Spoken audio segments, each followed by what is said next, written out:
All right, now as we start to learn the electron geometries surrounding different atoms, they go off of a theory that is called VSEPR. VSEPR. Now, this has a big, ugly name. Valence shell electron pair repulsion. Valence shell electrons, so the electrons that are actually doing the bonding, those pairs of electrons are going to repel each other. Basically, the idea is that electrons hate other electrons. Electrons feel repulsion for other electrons. Opposite charges attract, like charges repel. So the whole theory is that if you have electrons that are tied to one particular atom, well, those electrons are going to try to get as far away from each other as possible. And the geometry will reflect that.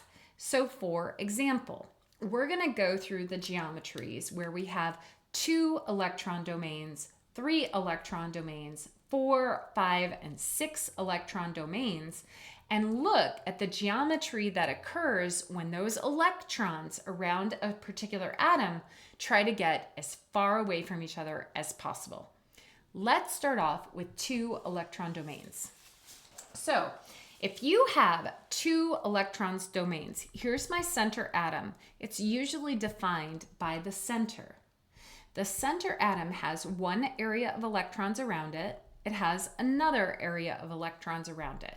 Those electrons are going to try to get as far away from each other as possible, and that is 180 degrees apart from one another.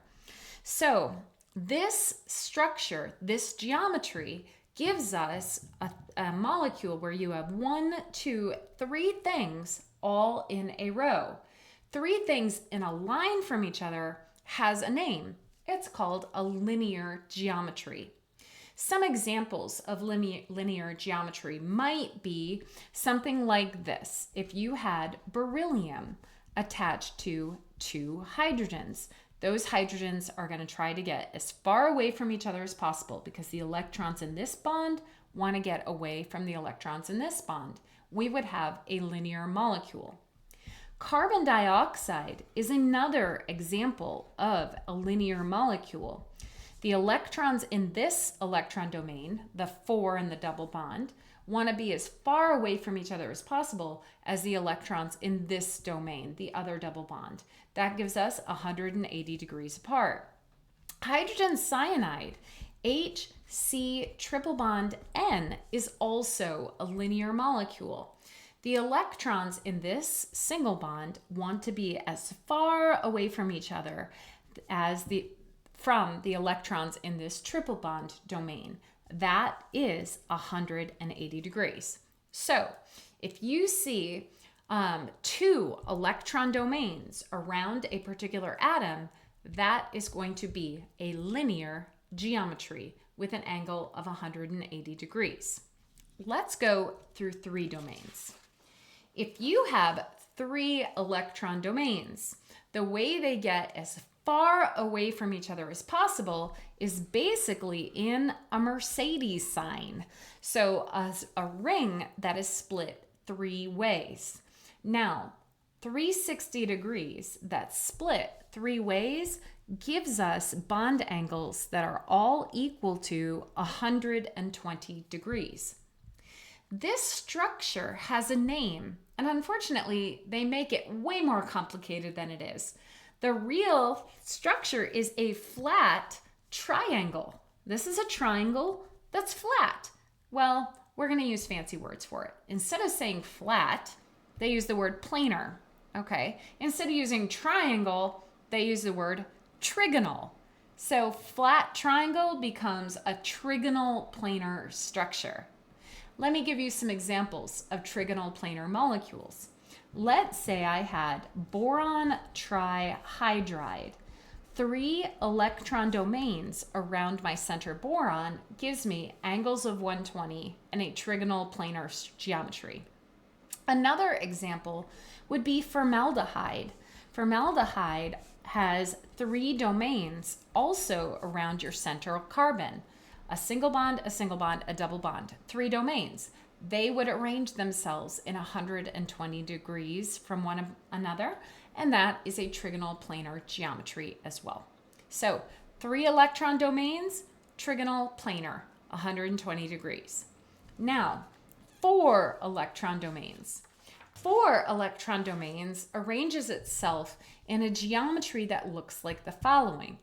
I have a special name for this because when I draw it, I draw 1 up and 3 kind of coming out. To me, that's exactly how I would draw a chicken foot because I'm not a very good artist. So chicken foot has a different name though. 4 things bonded to the center atom. Well, 4, the prefix for 4 is tetra. It's a tetrahedron. So they call this tetrahedral. Now, the angle is not an angle that you can puzzle out, unfortunately. We know this is bigger than 90 degrees, but what is it? You're going to have to memorize it. The angle happens to be 109.5 degrees.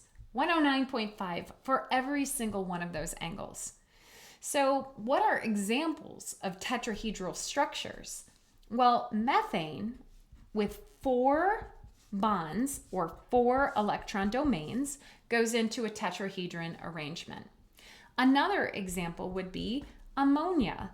Ammonia also goes into a tetrahedral arrangement. It has 1, 2, 3, 4 electron domains. Water is another example of something that goes into a tetrahedron arrangement. You'd have a center oxygen, a bond to hydrogen, another bond to hydrogen, and 2 lone pairs. All of those would repel one another into a tetrahedral arrangement. So 4 electron domains, a tetrahedral arrangement with a bond angle of approximately 109.5. Let's go to 5 domains.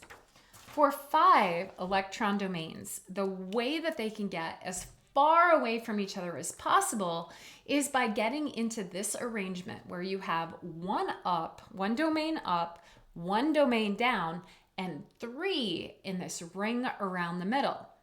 Now, if we talk about angles, this one is the only structure that has 2 different angles here. If we look at the up, we call these up and down positions the axial positions, like the axis of rotation if you spun this. The top and bottom axial positions are 90 degrees to that ring around the middle. The ring around the middle is a circle that's been split 3 different ways. A circle 360 degrees split by 3 gives us a different bond angle there of 120 degrees. So 5 domains goes into this structure that has a very funny name.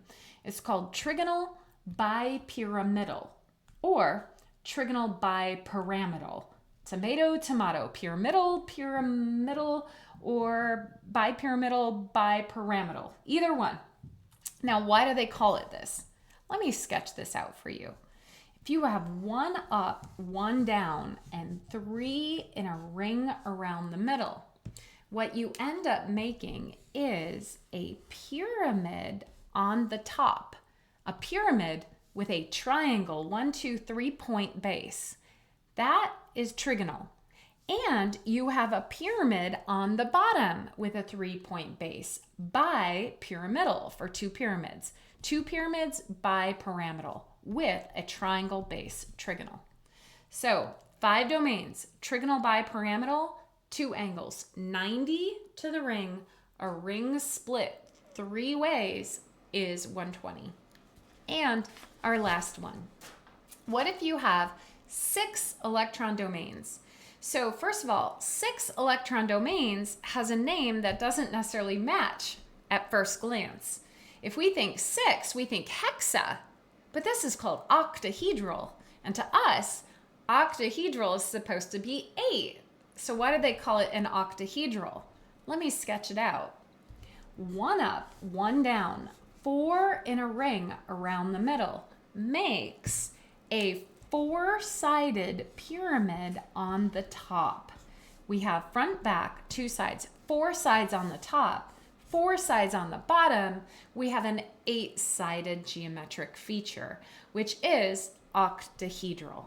Okay, as far as angles go, we have top to the ring, 1 up, 1 down, 4 in a ring around the middle. Top to the ring is going to be 90 degrees.